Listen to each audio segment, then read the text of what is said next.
আসসালামু আলাইকুম রহমতুল্লাহি বারাকাতুহু। বন্ধুরা যা যেখান থেকে আমাদের আজকের এই ভিডিও দেখছেন এবং শুনছেন সকলকে ধন্যবাদ এবং ঈদ মুবারক। আশা করি সবাই ভালো আছেন। আলহামদুলিল্লাহ আমরাও অনেক ভালো আছি। আমার ছেলেদেরকে নিয়ে আমি আজকে এসেছি সাতছড়ি জাতীয় উদ্যানে। দেখতেই পাচ্ছেন আমরা এখন থেকে উপরে উঠতেছি।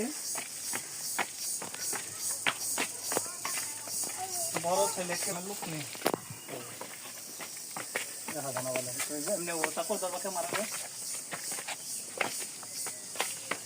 আমার ছেলেরা বড় আনন্দ পাচ্ছে যে একটা আনন্দঘন পরিবেশে আসতে পারলাম। তবে দেখতে প্রথমে ভয়ঙ্করই লাগে যে পৌঁছাত কিভাবে যাওয়া যায়, সিস্টেমটা দিতে ভালো করে, যার কারণে একটু ওঠার পরে আবার একটু বিরতি আছে।